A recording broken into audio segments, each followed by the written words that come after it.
Theoretical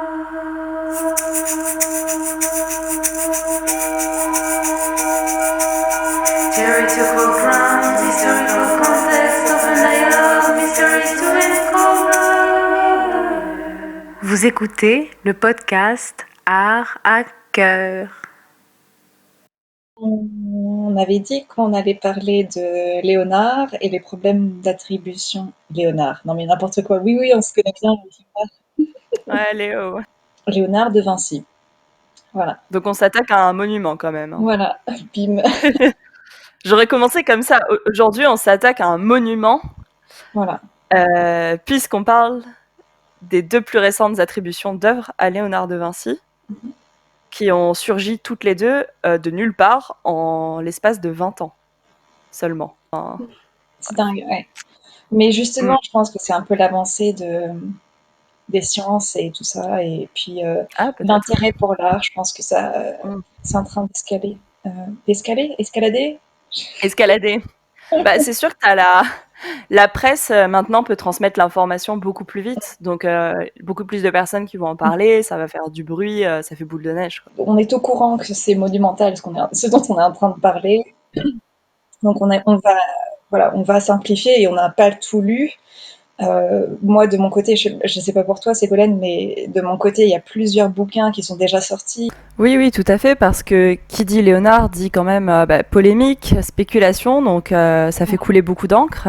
Mais je pense quand même que pour les 2 œuvres dont on va parler, la plupart du temps, ce qu'il reste, c'est quand même les grands titres, on va dire, dans les yeux du public.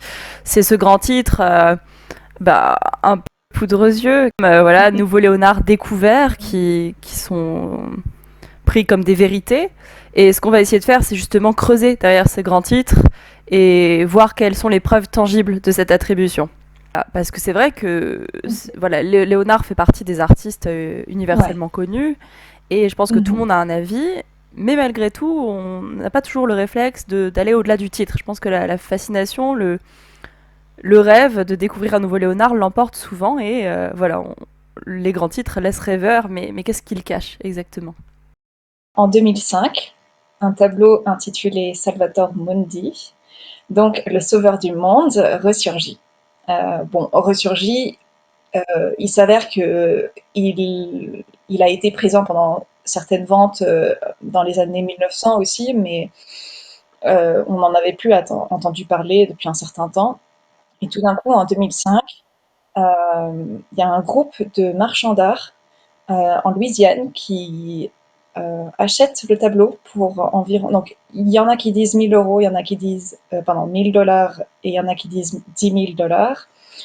Donc, je ne sais pas quel montant c'est, mais toujours est-il que c'est un montant très bas par rapport à ce que la valeur de l'œuvre aujourd'hui.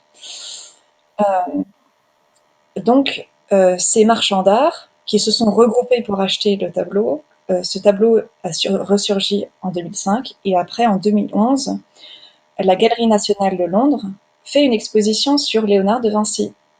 Et tout d'un coup, ce tableau est maintenant restauré et authentifié par un historien de l'art, Martin Kemp, c'est vrai c'est un spécialiste de Léonard. Il a écrit plein de choses dessus. Voilà, c'est un professeur en histoire de l'art.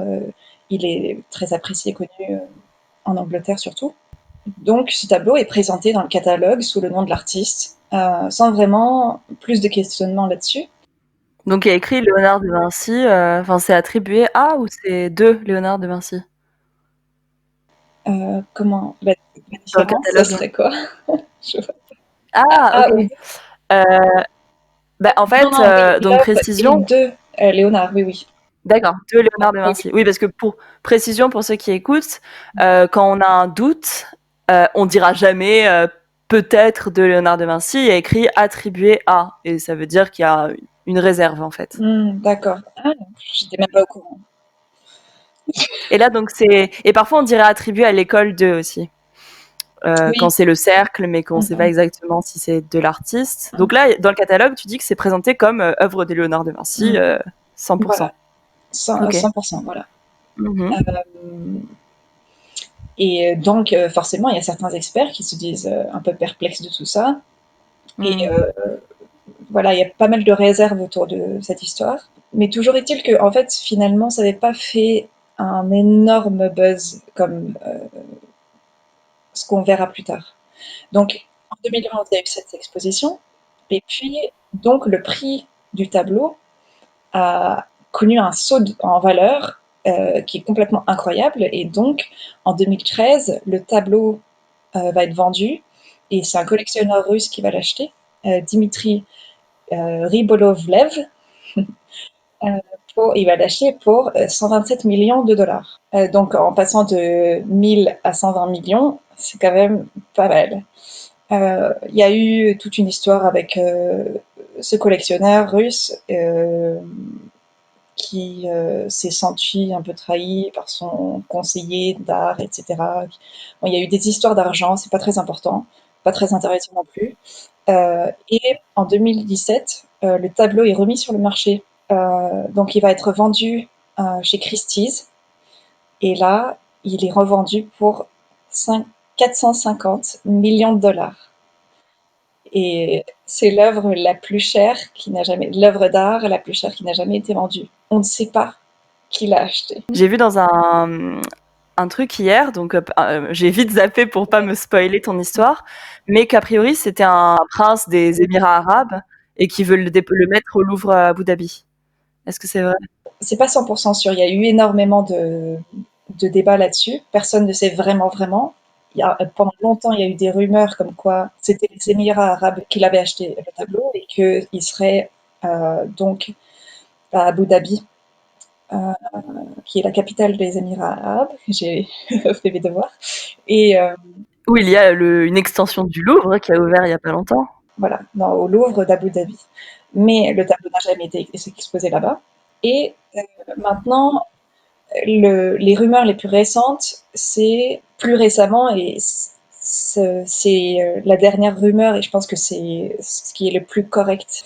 Et on dit qu'il appartient à un prince héritier d'Arabie Saoudite qui s'appelle Mohammed Ben Salman. D'accord. Et soi-disant, c'est lui qui a le tableau. Et Il a peut-être un peu tourné le tableau ces dernières années, oui, potentiellement. potentiellement, c'est vrai.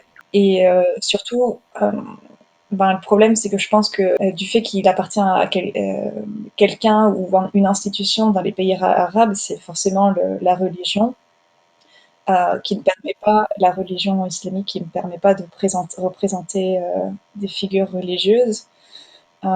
Donc je pense que c'est un achat très controversé et c'est pour ça qu'on ne voit pas le tableau, c'est que... Ouais, peut-être.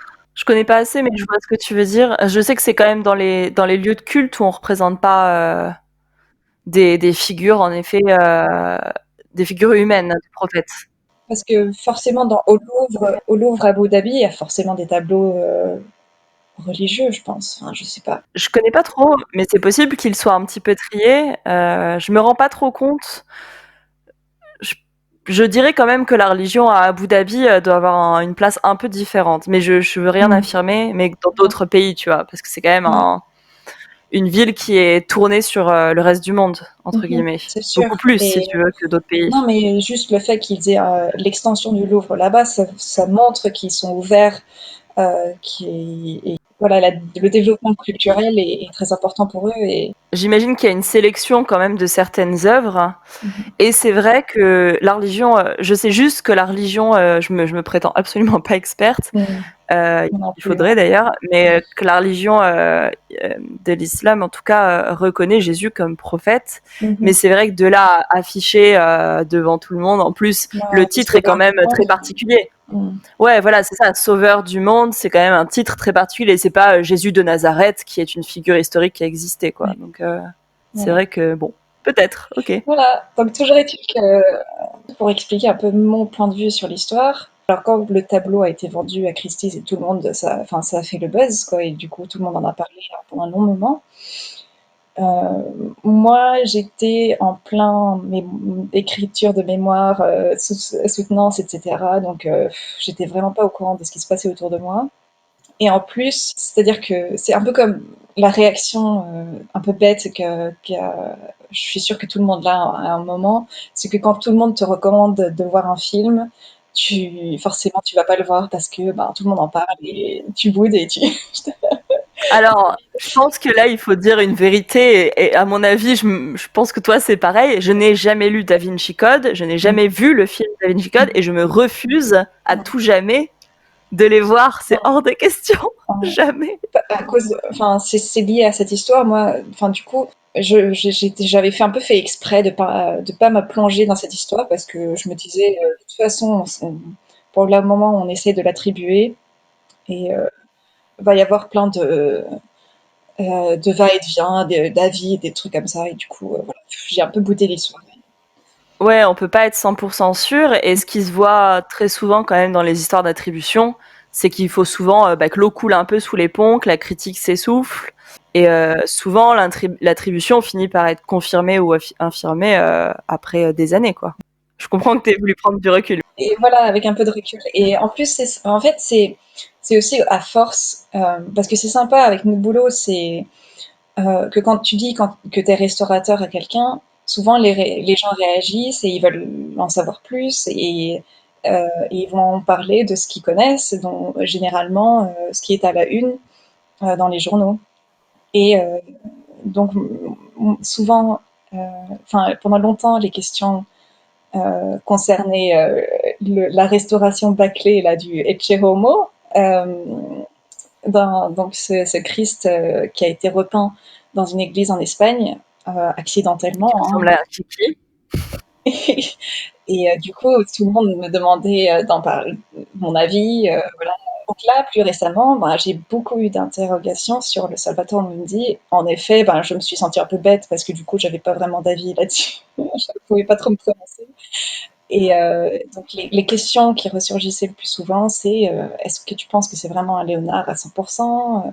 Est-ce que c'est une copie d'un de ses élèves? Est-ce que c'est du 50-50? Parce que de temps en temps, ben, il y avait et la main de l'artiste et la main de l'élève. Il y avait une collaboration entre l'élève et l'artiste. Et donc, enfin, qui est-ce qui paye 450 $ pour un tableau dont l'authenticité est un peu incertaine? J'étais souvent un peu prise au piège par ces questions. J'ai eu le moment un peu de comment dire, de clarté quand je me suis... D'illumination. voilà, Oh j'ai eu la chance d'aller à l'exposition du Louvre sur Léonard de Vinci. oui, je veux Et qu'on en parle parce que voilà, moi, je l'ai raté alors que c'est une expo où il y avait plein de dessins. Et pour augmenter ma frustration, on dirait que tout le monde s'est passé le mot, je me suis sentie persécutée parce que tous les gens qui sont venus me dire qu'ils avaient vu l'expo m'ont dit c'était nul, il y avait trop de papier, on comprenait rien. mm, Léonard de Vinci, mais ces dessins, ces carnets, mm, mais c'est incroyable. Je sais pas ce qu'attendaient les gens de voir Mona Lisa en 20 exemplaires. mm. Et c'était hyper frustrant. Et du coup, C'est j'ai des trop envie que trucs... tu me racontes un peu ton avis là-dessus. ok.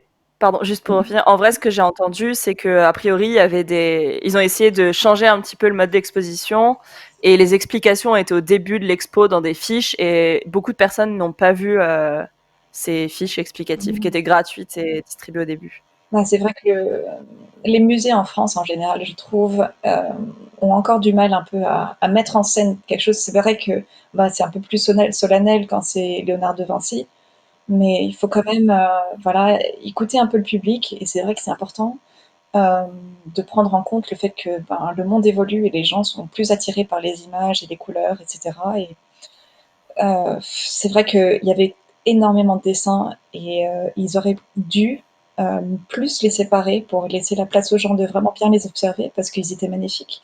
Mais comme les gens étaient séries, en plus c'était en fin d'exposition qu'on voyait bien les dessins. Et là, les gens avaient chaud, ils en pouvaient plus, ils avaient fait les piétiner pendant des heures déjà, et c'était juste voilà, un peu dommage. Mais sinon, vraiment, c'est un boulot incroyable et c'était super à voir. Voilà, toujours est-il que je me suis plantée devant le Salvator Mundi qui était exposé, qui était présenté à cette exposition, et je me dis, mais c'est n'importe quoi, c'est pas du tout un Léonard, et en fait, euh, c'est une figure qui me faisait penser à la chanteuse pop, tu sais, Anastasia des années 90, avec les sourcils surépilés, enfin vraiment. Et du coup, je m'arrête là-dessus et je regarde le cartel. Et en fait, effectivement, ce n'était pas le Salvatore Mundi qui avait été acheté pour 450 millions de dollars. C'était la version dite Gannet, qui est attribuée à l'école de Léonard et qui provient du musée de Naples. Donc c'était une version du Salvatore Mundi. Apparemment, il y a plusieurs des élèves de Léonard qui ont peint cette représentation. Donc, la version qui a été achetée à Christie's, c'est la version Cook. Voilà, à retenir. Et d'année, qu'est-ce que c'est? Gannet, c'est juste la collection dont il provient, le tableau. D'accord, d'accord. Donc, il y a la version Gannet qui était au Louvre, qui est jolie, mais trop statique. Et ça se voit que c'est un Léonard de C'est Vinci. copié, c'est un exercice C'est peut-être. un exercice, c'est un très, très bon exercice. Bel Enfin, c'est exercice. un réussi, Mmh. Ouais, c'est mais pas une idée originale, quoi. c'est trop. Enfin, le Christ représenté est trop. Il y a des traits trop durs, trop. Ça peut pas être. Voilà. Enfin, en fait, moi, j'étais vraiment juste un peu choquée. Et je pensais que, parce que je pensais que c'était la version dite Cook. Et donc, en me renseignant, je comprends que la version Cook du Salvator Mundi, c'est le tableau parfait parce que Léonard à son époque était déjà célèbre et donc il y a beaucoup de traces écrites et de descriptions et de preuves d'existence de la plupart de ces tableaux, enfin pratiquement tous ces tableaux. Et à sa mort, il y a eu plusieurs biographies qui ont été écrites sur lui. Pendant son existence, il y a eu beaucoup de gens qui ont décrit ces tableaux. Voilà. Donc il y a toujours une preuve d'existence écrite de ces tableaux. Et pour le Salvator Mundi, ce n'est pas le cas. Mais il y a des croquis de la main de Léonard de certains détails pour un tableau du thème du Christ rédempteur.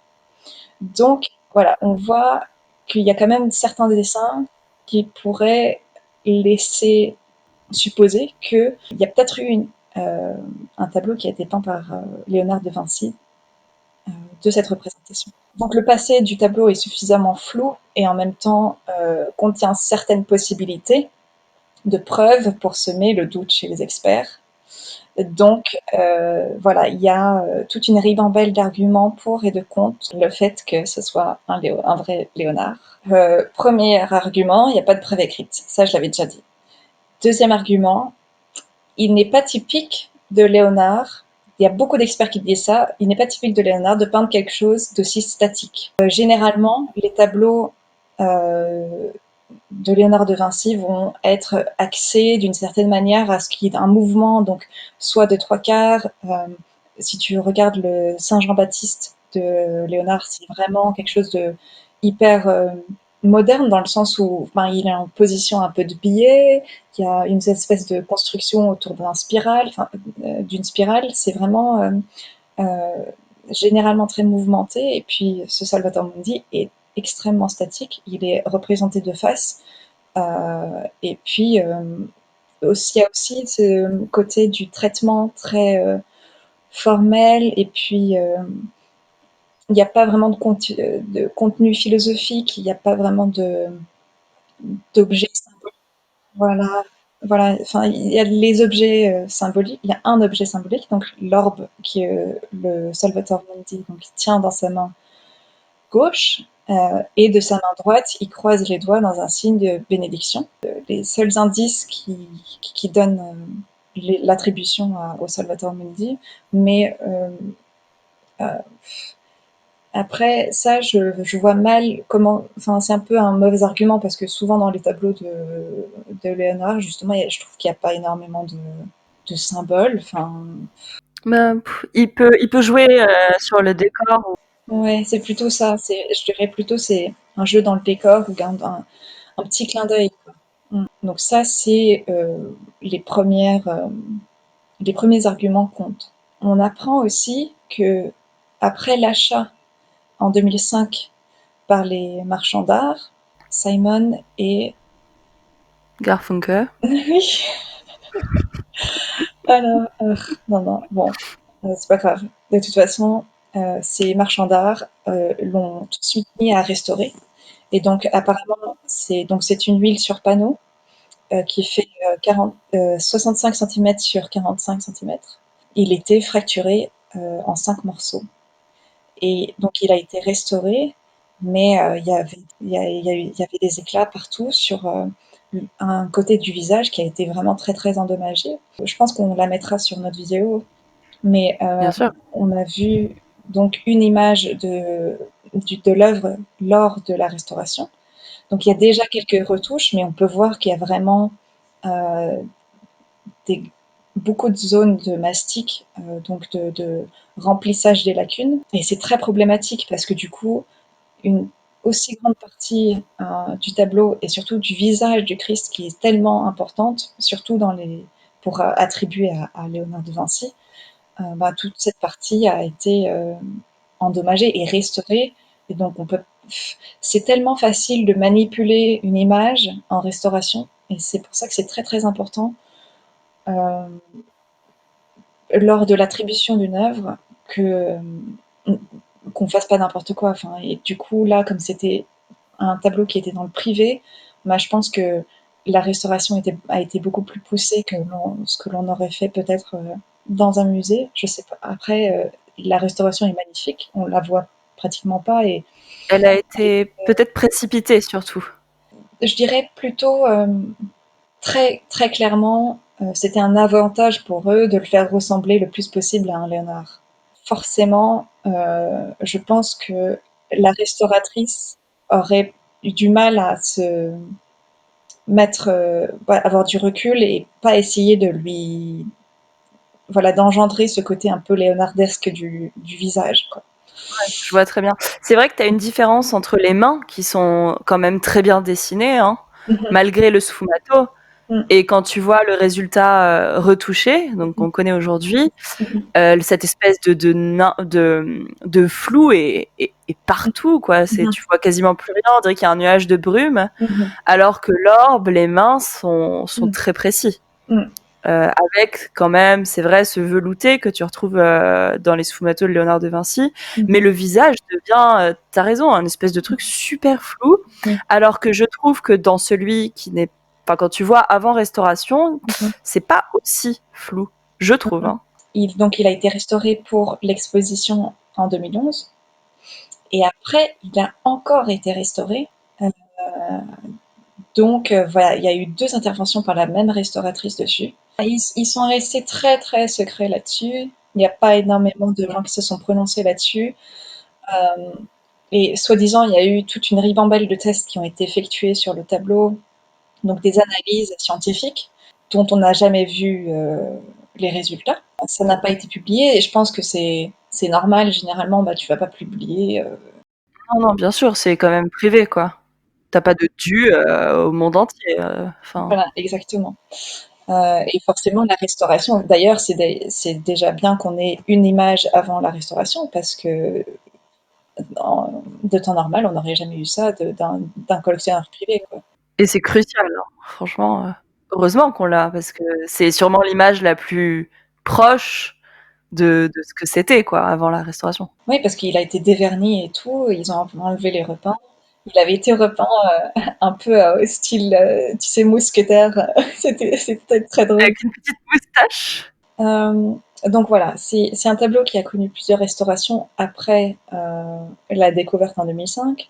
Donc déjà ça, c'est problématique. Et aussi, c'est ce problème d'analyse scientifique où ils disent... Enfin, j'ai trouvé le fait que ils ont dit quelques trucs qu'ils ont publiés en ligne, dont le fait qu'il y a du lapis lazuli, un pigment très très coûteux à l'époque. Euh, et il est en présence enfin, ils disent que c'est pur. Après, je sais pas comment tu peux vérifier ça, mais apparemment, c'est l'habit bleu que porte le Christ il a été peint en lapis lazuli, donc c'est D'accord, donc c'est forcément très précis. lié. Voilà, c'est très précieux et donc c'est forcément lié à un peintre qui était, voilà, un grand maître peintre, quoi. C'était C'est probablement une commande avec un certain budget derrière. tout à fait, Mm. exactement. C'est très très long à préparer le lapis lazuli, enfin Mhm. à nettoyer et tout, ouais. D'où la pureté. Après, il y a aussi eu des gens qui ont dit, ben non, parce que l'effet optique de l'orbe qui tient dans sa main aurait n'aurait pas reflété la paume comme on le voit dans l'image. Au contraire, ça aurait fait un effet de loupe sur le vêtement du Christ. Et ça aurait un peu déformé le vêtement derrière. Et Léonard ne se serait jamais trompé. Cet argument a été un peu retourné parce qu'en fait, il y a des chercheurs, des gens je sais pas, en technologie qui ont testé plusieurs choses et ils ont dit, bah, en fait, si l'orbe est creuse, l'effet optique est tout à fait correct. Et donc, il faut supposer que c'est comme une bulle de savon. Donc tout ça, c'était des arguments contre le fait que ce soit un Léonard. Comment dire, ce qui est ressorti plus tardivement, c'est que pendant la restauration, donc ils ont fait beaucoup d'analyses en imagerie réfléchissante. Selon la matière, ça va être absorbé différemment et donc ça va être reflété dans une image que tu peux interpréter par rayon X, par UV, par infrarouge. Tu peux voir différentes choses que tu peux pas voir à l'œil nu. Et donc avec toutes ces images, ils ont pu voir qu'il y a eu un changement dans la position du pouce de la main qui fait le signe de la bénédiction. Apparemment, ce changement n'apparaît pas dans des autres copies. Après, c'est ce qu'ils disent. Hein. Je ne sais pas du tout s'ils ont vraiment vérifié dans tous les tableaux des versions de Salvator Mundi s'il y a vraiment un changement au niveau du pouce aussi. Mais forcément, du coup, ça veut dire que cette image était à l'origine de toutes les autres copies. Comment est-ce que tu peux expliquer autrement le fait que le pouce avait une certaine position au départ et après il a été changé et toutes les copies gardent cette position du pouce. Donc ça, c'est le grand argument pour. Et ils sont capables de dater le changement, justement le Mais repeint? justement, ça c'est toutes les analyses scientifiques n'ont pas été publiées. Donc c'est impossible de vraiment dire s'il y a des preuves concrètes. Après, tu vois, ce, euh, cet historien d'art, Martin Kemp, il a quand même travaillé au Courtauld, etc. Donc il a, je pense qu'il c'est pas n'importe qui, il se serait pas prononcé comme ça sans vraiment avoir de connaissance de la matière, des analyses, des résultats des analyses. Je pense que ce serait très spécial quand même. Mais bon, après, il y a beaucoup d'exemples. Mais enfin, de toute façon, il y a énormément de débats. Et Martin Kemp disait que il allait sortir toutes ses recherches dans un bouquin qui maintenant a été publié. Et en fait, dans ce bouquin, j'ai regardé. Après, j'ai pas lu le bouquin, mais j'ai regardé dans l'index et j'ai un peu feuilleté dans Google Books. Très clairement, il n'y a pas vraiment de partie scientifique. Hein. Il y a beaucoup de recherches historiques. Donc peut-être qu'il s'avère que ils ont réussi à le tracer de manière historique, même si ça permet de tracer le tableau, c'est pas forcément une raison, c'est pas toujours suffisant. Et puis il y a d'autres experts qui disent complètement l'inverse, que c'est forcément une copie d'un élève qui était très proche de Léonard de Vinci, par exemple Bernardino Luini. En fait, ce qui est intéressant, c'est que ce tableau, même si on ne sait pas vraiment à 100%. Attends, Martin qui est donc une personne très très qui a beaucoup d'influence dans le monde de l'art, a du coup donné lui son avis sur l'œuvre et il a dit effectivement, je pense que c'est un Léonard et donc entre guillemets il a été authentifié et lors de l'exposition à la Galerie nationale de Londres, ce tableau, enfin le conservateur du musée n'a pas vraiment froncé des sourcils, enfin il n'a pas fait attention à ce qu'il présentait et il n'a pas eu froid aux yeux, il a mis c'est un Léonard et on le présente en tant que tel au public. Et c'est là qu'on voit le saut en valeur du tableau. Tout ça, ça pourrait être juste un espèce d'énorme coup de marketing de la part des Américains qui ont acheté le tableau au départ en 2005 et qui l'ont fait restaurer et qui l'ont fait un peu ressembler à un Léonard, qui ont fait des recherches, qui ont fait un peu tout pour que ça marche un peu dans le sens qu'ils voulaient. Et en plus, le bouquin qui a été écrit par Martin Kemp a été fait en collaboration. Alors, je ne sais plus ils l'ont écrit ensemble, mais en tout cas, ce sont des collègues qui sont très proches. C'est donc Martin Kemp et un des marchands d'art qui ont acheté le tableau au départ sont proches, tu vois. Donc, c'est pas forcément très neutre comme partie. Et euh, et du coup, maintenant, ce tableau a été vendu à ce prix faramineux. On sait même plus où on sait plus où il est parce qu'il du coup tout le monde. Enfin, je pense qu'ils ont tout l'intérêt à le cacher parce que ce tableau a une telle valeur maintenant que. Alors ils disent qu'il est sur un yacht. Alors bonjour, pour conserver un panneau en plus en bois sur un yacht. Oh là là, le cauchemar. Un yacht. Ouais, mais si c'est le cas, c'est un yacht super technologie. Oui. Hein, il doit être plus safe et moins humide que n'importe quel musée. Donc c'est tout en termes d'analyse, etc. On n'a pas plus d'informations finalement. Après, j'avoue, j'ai pas vraiment. Enfin, moi, j'ai trouvé les articles qui sont dans les grands journaux et aussi suite que tu m'as envoyé. Mais tout revient au fait que, est-ce que l'image donne l'impression d'un Léonard?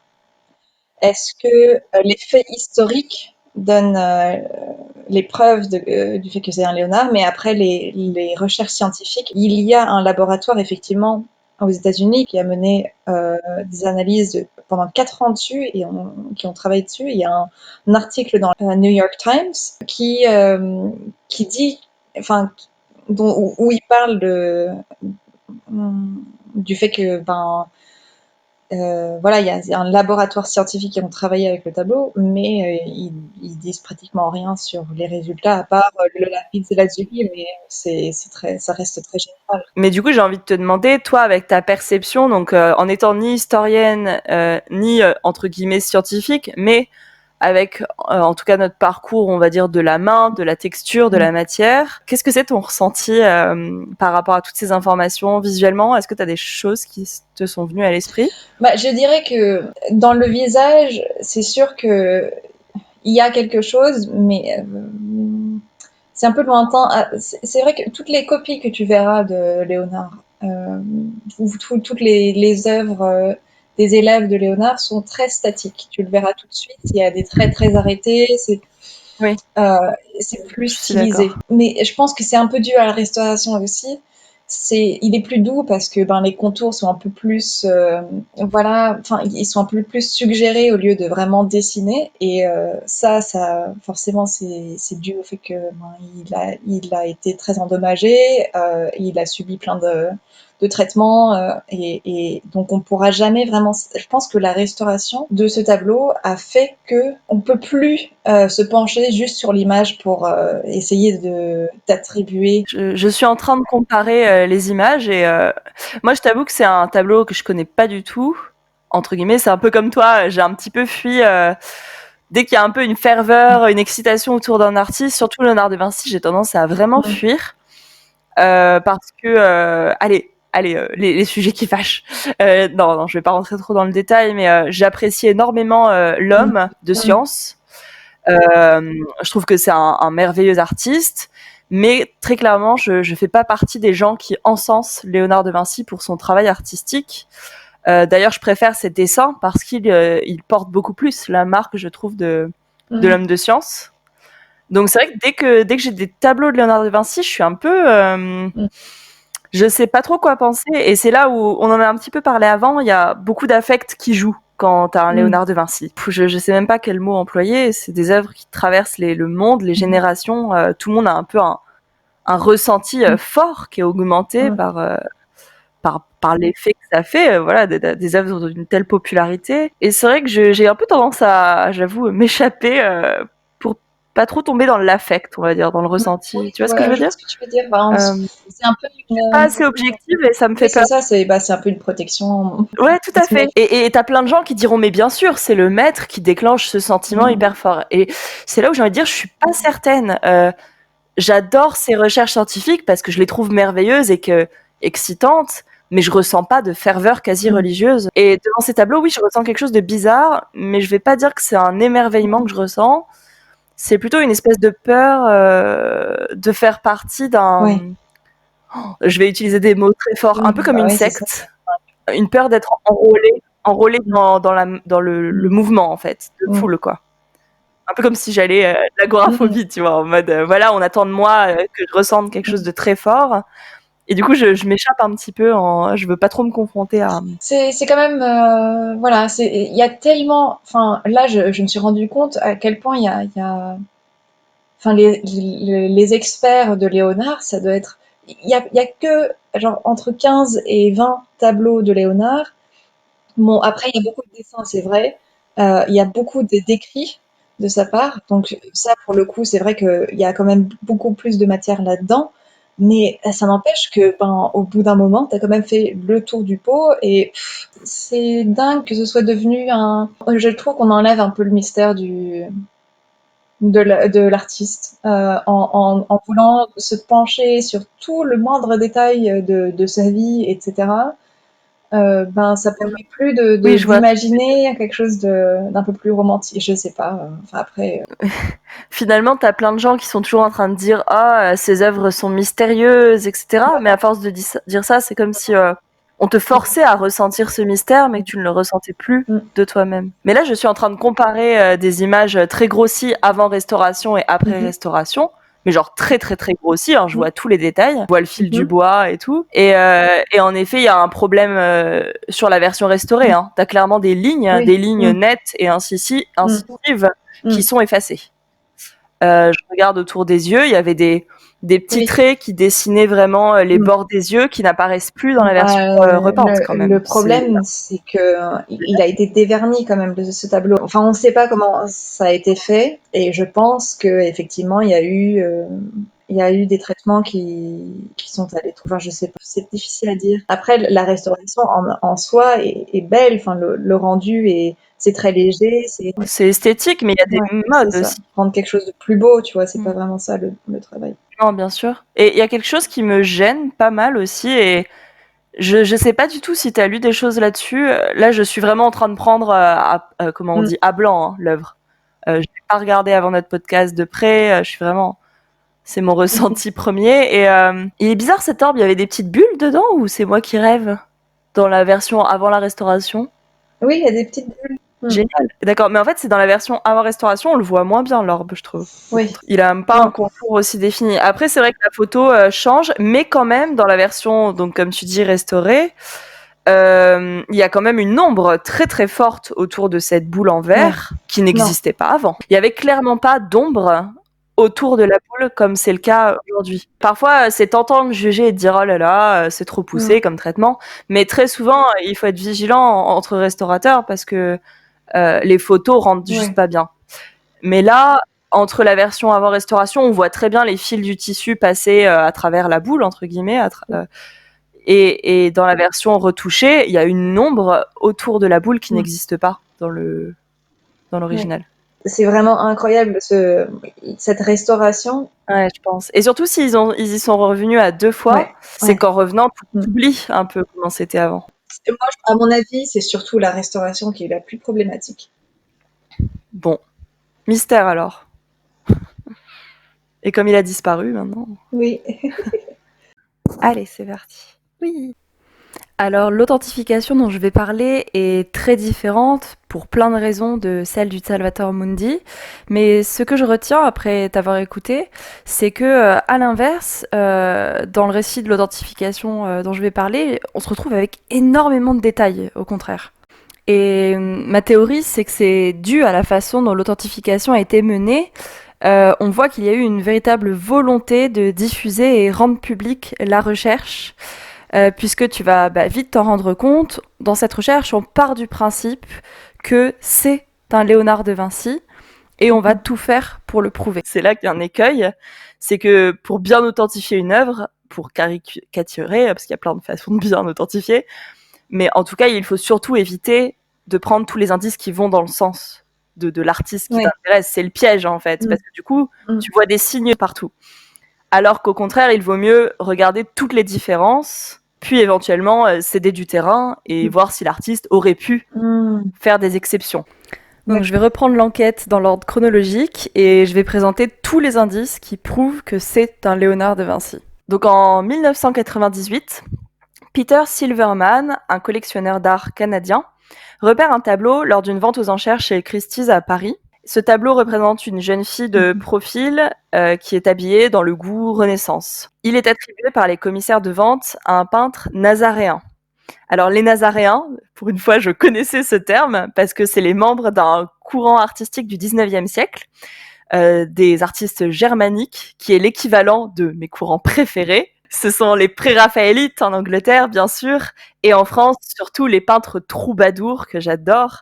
Et en gros, pour résumer, c'est un courant romantique néo-gothique qui pastiche l'art de la Renaissance et offre une version idéalisée du Moyen-Âge et de la Renaissance, avec souvent des belles femmes, avec des mâchoires et des nez bien dessinés, façon un petit peu Raphaël, des couleurs maniéristes, roses, jaune, vert, dans le goût des primitifs italiens, etc.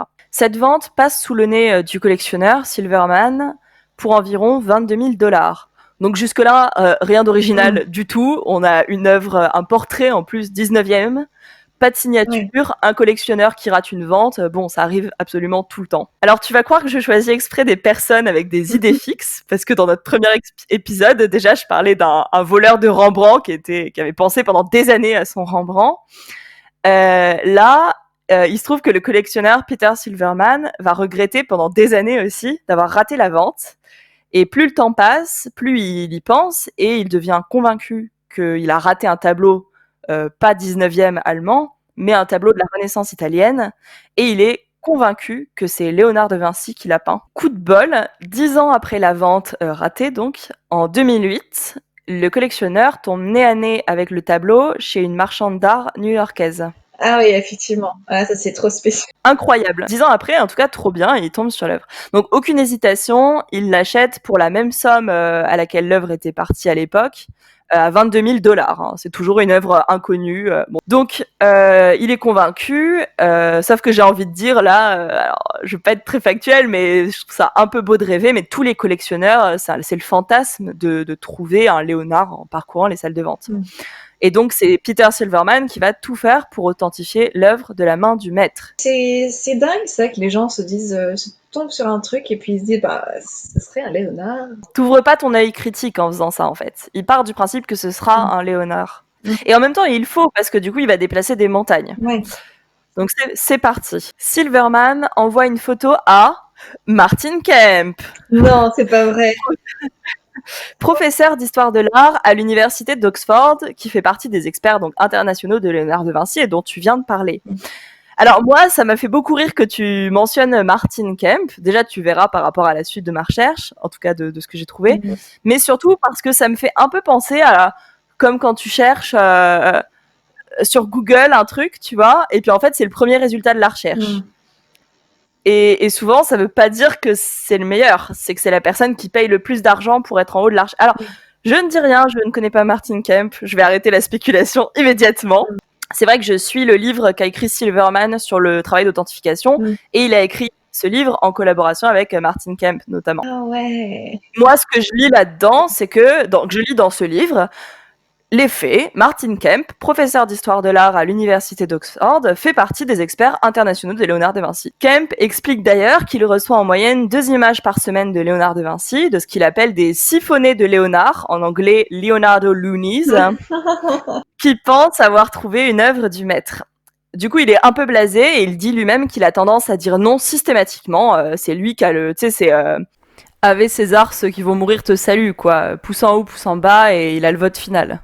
Mais pour une fois, l'image, donc qu'il a reçue par mail, attire son attention et il rejoint Silverman à Zurich en Suisse, où le dessin est à l'abri d'un coffre-fort. Quand il le voit pour la première fois, il dit ressentir un frisson inhabituel. C'est comme ça que toutes les bonnes histoires commencent. Donc j'ai découvert toute cette recherche la première fois en 2012 dans un reportage du National Geographic qui passait sur Arte, qui suit l'enquête d'authentification donc de l'œuvre par son propriétaire et Martin Kemp. Toutes les informations que je vais rapporter viennent principalement de ce documentaire du National Geographic, du livre qu'ont écrit ces messieurs. Au passage, le documentaire a été supprimé depuis. Et je suis très déçue parce qu'à l'époque, je me souviens que cette histoire m'avait marquée parce que j'avais adoré la recherche, pas forcément parce que ça parlait d'un Léonard de Vinci, mais parce que je trouvais le portrait magnifique et que j'assume mon goût très kitsch pour les peintres néogothiques 19e. Pardon, j'ai rien dit, j'arrête de spéculer. Passons.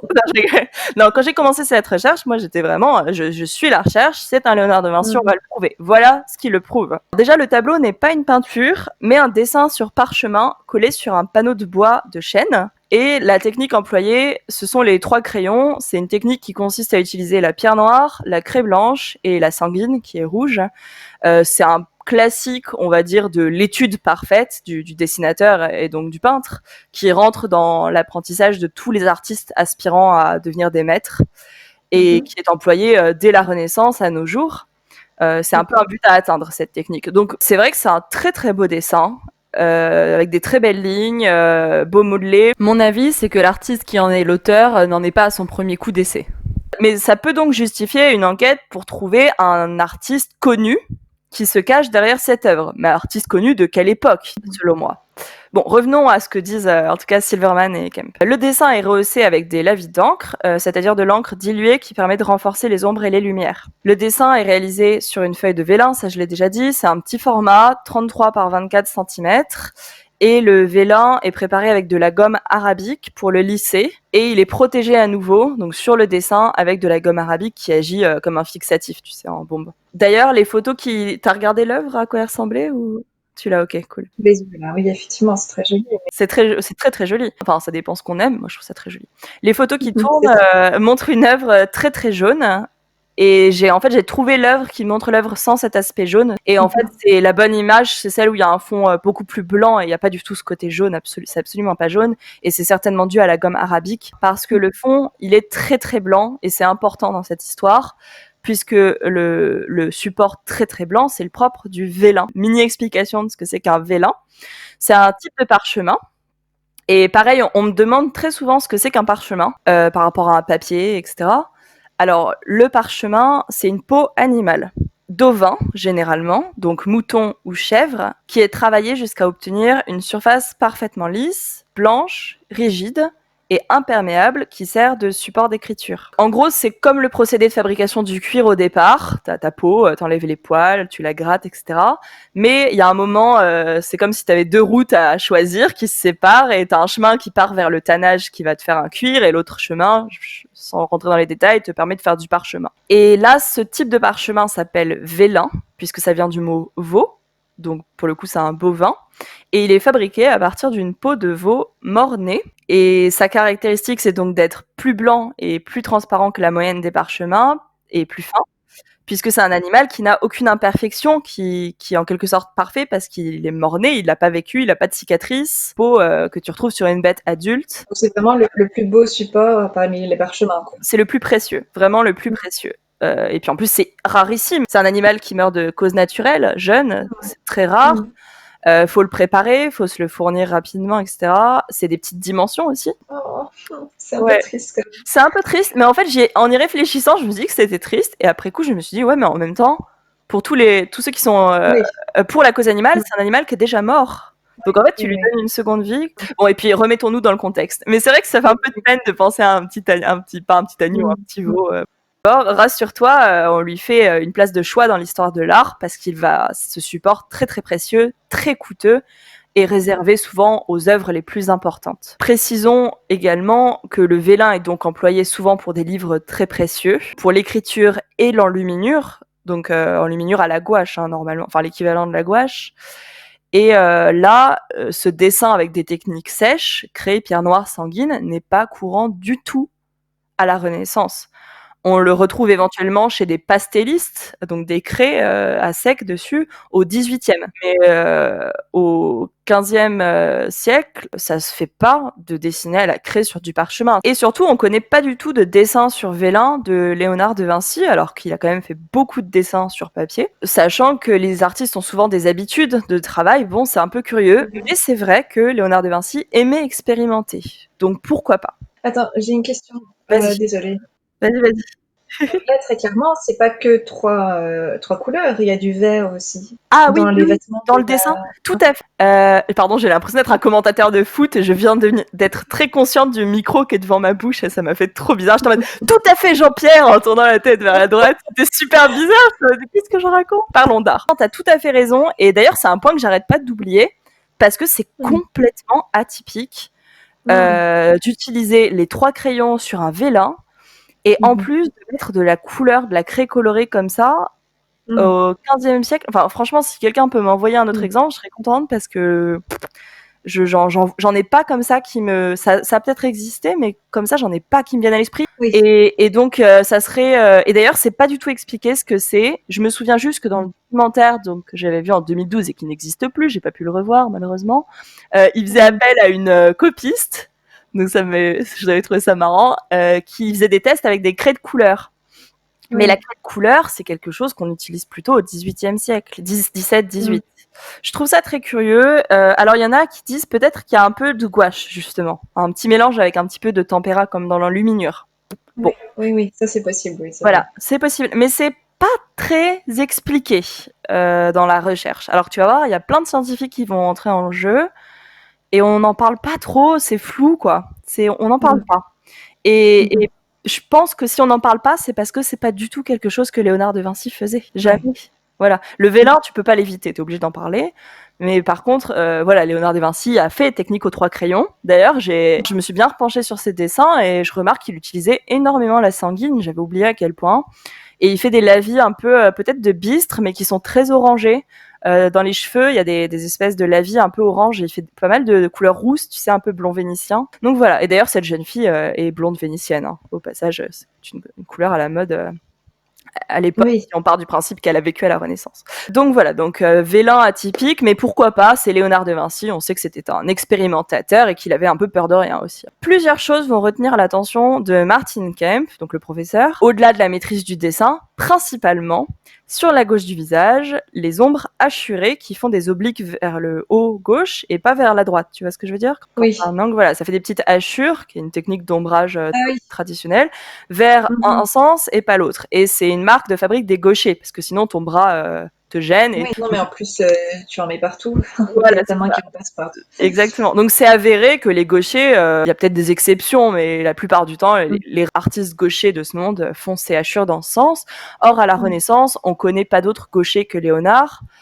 Déjà parce qu'il y en avait certainement d'autres, mais déjà les gauchers tout court étaient peu nombreux par superstition. On encourageait les enfants à utiliser la main droite. Je sais pas si c'était le cas en Italie, mais je suppose que c'était comme en France. Et aussi en fin de vie, Léonard aurait été handicapé de la main droite. Il se représente dans un autoportrait avec une main bandée et en crochet vers le haut, et il aurait eu certainement une maladie de la main droite. Donc dans tous les cas, il était ambidextre, mais il travaillait plutôt de la main gauche toute sa vie. Sauf que bon, allez, je rentre dans ma spéculation parce que je peux pas donner juste faire une retranscription de ce que j'ai lu, ça m'énerve trop. Bon. non, mais par contre, je dis pas que c'est pas un Léonard de Vinci. Soyons clairs, mais j'ai envie de peser le pour et le contre. Toutes les œuvres de Léonard de Vinci, il y a ces hachures vers la gauche, quoi. C'est complètement formel chez cet artiste. Sauf que là, ça peut pas être une preuve formelle parce que si on veut copier un artiste, déjà on copie Léonard de Vinci, et ensuite si un faussaire copie Léonard de Vinci, il peut pas passer à côté de cette information. Il est obligé, pour faire croire à un Léonard de Vinci, de faire ses hachures vers la gauche. Donc en fait, ce qui devrait être l'indice majeur d'authentification devient presque un cliché, et c'est pas du tout une gageure d'authenticité. Ça devrait te permettre de faire une liste de tous les artistes de tous les siècles qui ont été gauchers, et Léonard de Vinci fait très clairement partie de cette liste. Voilà. Mais ça veut pas dire que c'est Léonard de Vinci. Et c'est l'argument majeur avancé dans cette recherche de Martin Kemp. Donc il va prendre le taureau par les cornes, lui qui d'habitude rejette du revers de la main les siphonnés de Léonard, pardon. Jack, pardon. N'importe quoi. Bon. Donc il prend le taureau par les cornes et va se charger de l'authentification pour Peter Silverman. Donc je parle plus de Peter Silverman maintenant, on se concentre sur Martin Kemp et les membres de la société Lumière Technologies, qui est basée à Paris, qui vont faire des photographies en résolution multispectrale de l'œuvre pour essayer de trouver des indices supplémentaires sur lesquels Martin Kemp s'appuiera.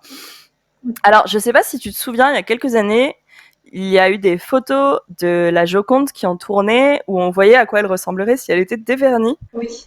Voilà, et ben en fait c'est Lumière Technologies, donc c'est cette société qui l'a fait en partenariat avec le Louvre. D'ailleurs, ils avaient fait la même chose avec la Dame à l'Hermine. Et c'était à l'époque où la Sainte-Anne, donc de Léonard de Vinci, la Vierge à l'Enfant avec la Sainte-Anne, avait été dévernie aussi. C'est cette société que Martin Kemp va contacter.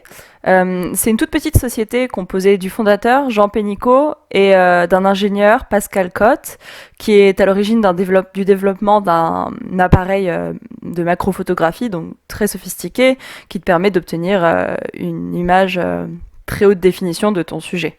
Avec ces photos ultra précises, ils ont trouvé plusieurs choses. Des empreintes, et là je fais un grand sourire encore une fois, des empreintes de doigts, c'est quelque chose qu'on trouve systématiquement dès qu'on essaie d'authentifier une œuvre et qui sont très souvent rejetées par la communauté parce que...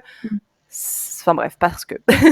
Donc là il y a une empreinte de doigt dans un angle à gauche. Je vais pas rentrer dans le détail, mais cette empreinte de doigt aurait été trouvée sur un autre tableau. Mais en fait, la personne qui a trouvé cette empreinte de doigt sur un autre tableau supposé de Léonard de Vinci, en fait, il a un passé de fraudeur.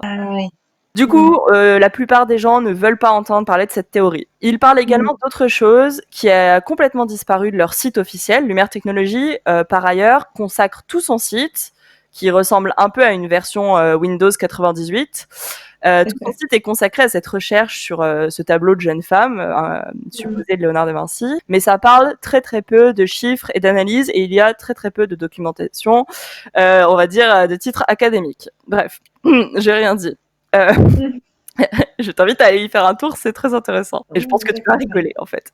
Pardon. Mais en tout cas, il y a une autre chose qui est observée dans ces empreintes, c'est une paume de la main dans le... Et j'ai pas trop trouvé d'autres informations, mais en tout cas, on sait que Léonard de Vinci l'utilisait pour transmettre la texture de son épiderme à la peau de ses personnages, pour leur donner plus de réalisme. Ah oui. Donc je trouvais quand même ça cool d'en parler, même si dans cette recherche, je pense que c'est pas très important pour authentifier l'œuvre, mais je trouvais ça super cool.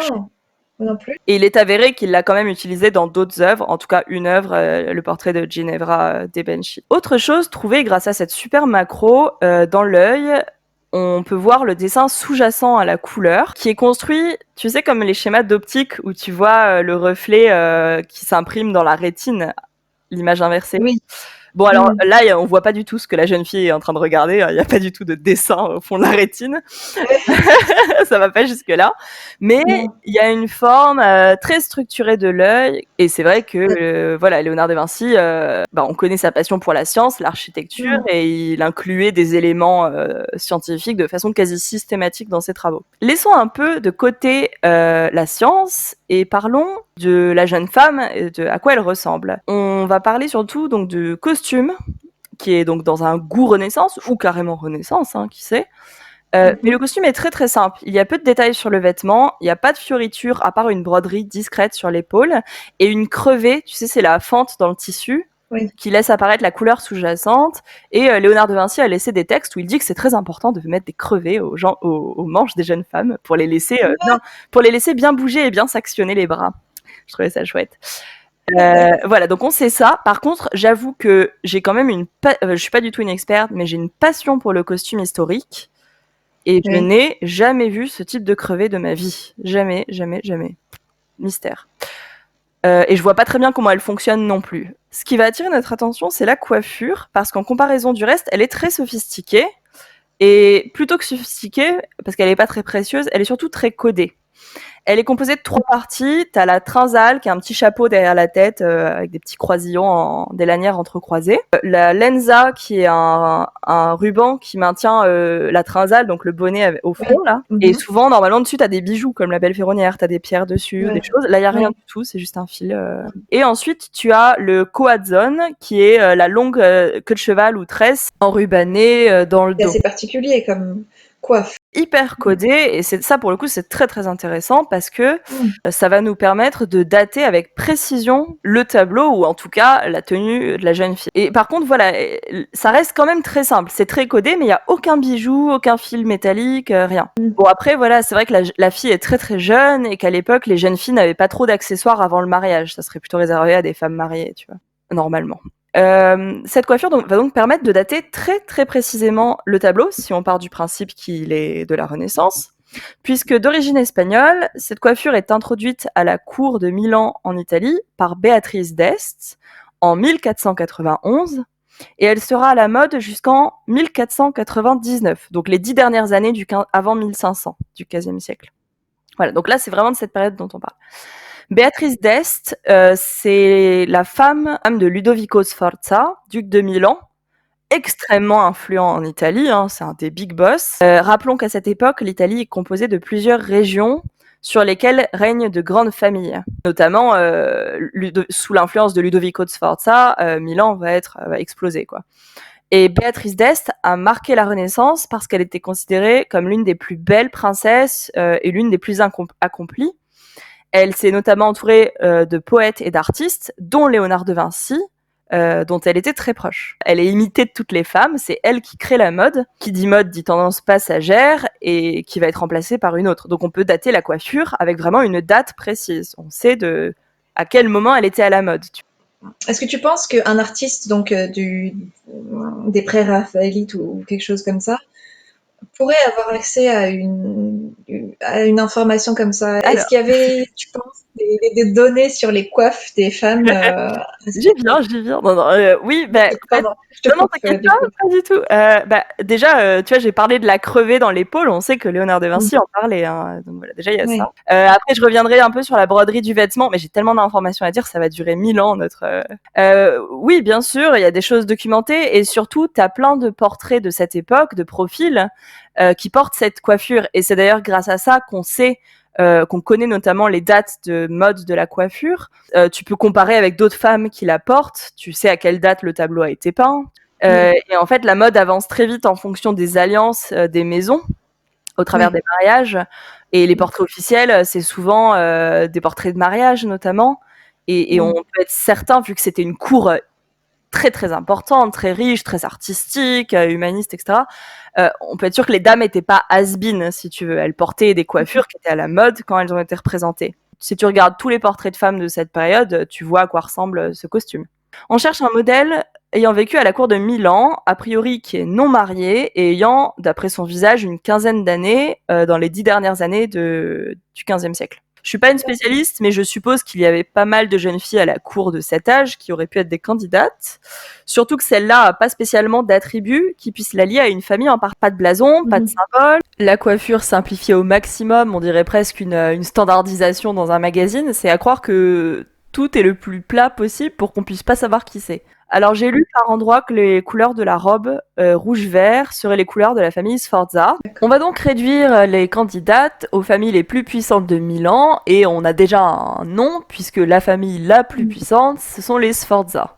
Or, on sait donc que Léonard quitte Florence pour Milan en 1482 où il va proposer ses services d'ingénieur de guerre à Ludovico Sforza parce que Ludovico Sforza, en fait c'est un condottiere, donc tu sais c'est un mercenaire privé.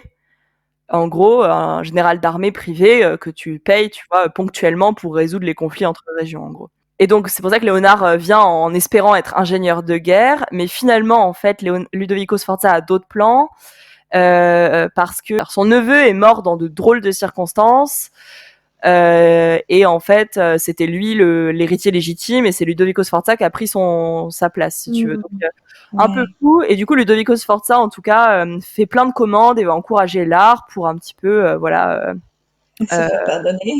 ouais voilà, disons offrir une meilleure image, faire un petit peu oublier toutes ces histoires. Et notamment c'est Ludovico Sforza qui commande la scène fresque de Léonard de Vinci.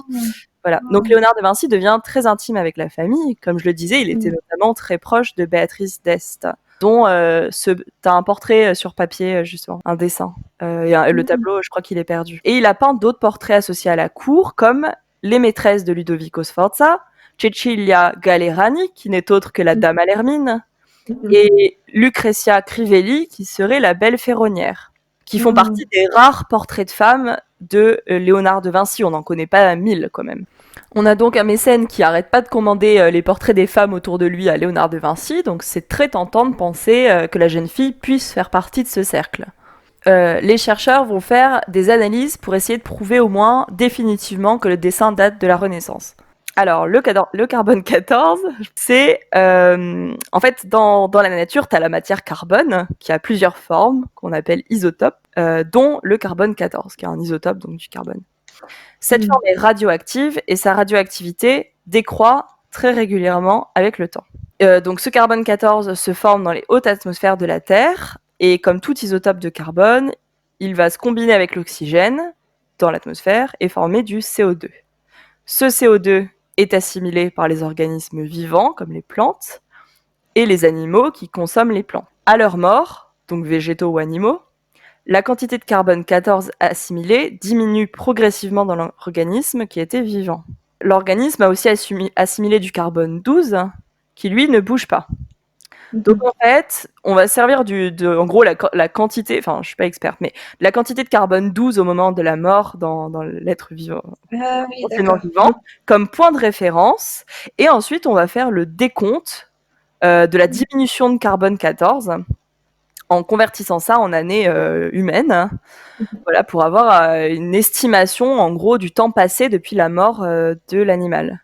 Donc évidemment, c'est pas hyper précis. Petite précision, pareil, c'est pas du tout précisé dans la recherche, donc j'imagine qu'ils ont gratté un peu du parchemin au dos, puisque c'est une peau animale et que l'animal a assimilé du carbone 14, donc tu peux le dater comme ça. Et il faut entre 5 mg et 2 g d'échantillon. Voilà, je voulais préciser ça. Et donc l'analyse va dater le vélin entre 1440 et 1650. Alors précision, parce que si tu vas sur Lumière Technologie, ce n'est pas dit comme ça, mais moi je vais le reformuler autrement. Cela confirme que le vélin date de la fin du XVe siècle, début XVIe, voire jusqu'au début du XVIIe, mais ça ne veut pas dire que le dessin date de cette période, puisque des vélins blancs dans des livres, il y en a, ça existe. Et là, il est très important de dire que ce vélin, je ne l'ai pas dit jusque-là, a été coupé sur la gauche. Il y a des trous, et je reviendrai dessus plus tard. Mais donc, c'est un secret pour personne. Un vélin qui a des trous sur la gauche et qui a été découpé, c'est un vélin qui vient d'un livre. Donc la période, même si elle est large, ça fait 210 ans de fourchette, correspond quand même à l'analyse du costume et de la coiffure. On peut donc très sérieusement étudier maintenant les jeunes femmes de la cour de Ludovico Sforza. Martin Kemp va alors proposer un nom qui n'a pas de visage, puisqu'il s'agit de Bianca Sforza, fille illégitime de Ludovico Sforza, qui n'a donc jamais eu de portrait, avant qu'il ne la reconnaisse pour la donner en mariage en 1496 à Galeazzo Sanseverino, qui est un de ses hommes de main, qui est un commandant des troupes milanaises, donc condottière à sa place, en gros, puisque lui, il se rachète une image plutôt d'homme de grand monde après avoir fait de nombreuses batailles, et maintenant il est très sage, mais du coup, il a ce Galeazzo de condottière à sa place, et c'était un mécène de Léonard, et tu connais peut-être son portrait, puisque encore une fois, Léonard de Vinci a fait très peu de tableaux, et il a notamment peint le portrait de Galeazzo Sanseverino, c'est celui qui a le petit bonnet rouge, un peu rond. Voilà. Oui, j'aime bien ce tableau. Oui, il est très joli. Donc si c'est bien le portrait de mariage de cette fille qui est légitimée, Bianca, elle aurait 13 ou 14 ans quand elle pose sur le portrait, donc ça correspond au visage de la jeune fille, et elle mourrait quelques mois plus tard. Ça, c'est la petite parenthèse pour pleurer. Mais je la précise quand même, parce que donc ce serait le premier et dernier portrait officiel de la jeune fille, le seul connu. Et je précise l'histoire donc elle meurt l'année après son mariage, puisque Kemp note son expression pensive qui s'inscrit tout à fait dans la maxime de Léonard, qu'un portrait devrait représenter les agitations de l'esprit, et que c'est tout à fait normal, étant donné que cette jeune fille est en train de quitter l'enfance, et voilà. Bon bref, ne tombons pas dans le sentimentalisme. Ouais, non mais c'est trop facile, Voilà. c'est... Voilà, bon. Mais c'est vrai. Et alors, j'ai envie de le dire maintenant parce que j'ai trouvé ça très drôle. Je crois que c'était sur The Guardian où le journaliste disait arrêtez de nous vendre ce tableau comme un tableau de Léonard de Vinci. Elle est moche, elle est plate, elle a un regard de veau. Bah, sympa. Et moi, je trouve qu'elle a pas du tout un regard de veau. Elle a un regard pensif, mais c'est vrai que c'est un peu plat. Bon, bref, passons. C'est sûr qu'il y a quelque chose quand même dans le regard. Ça, c'est vrai qu'il y a Mais le dessin, il est un peu plaqué. Oui. Les lignes sont un peu rigides, on va dire. Mais le regard a une expression pour moi. Il est pas du tout Oui. vide comme un veau. Bon, bref. Non. C'est pas parce qu'il y a un vélin dans l'histoire qu'elle doit aussi être une jeune fille morte. Mais bon, bref, n'importe quoi. Donc l'histoire aurait pu s'arrêter là parce qu'en fait, à ce stade, Kemp est bloqué. Il a donné un nom, mais il y a rien pour le confirmer. Donc je t'ai parlé du fait que ça vient certainement d'un livre, puisque tu as les trous des fils de couture, et que le vélin aurait été donc découpé et collé sur un panneau comme un tableau.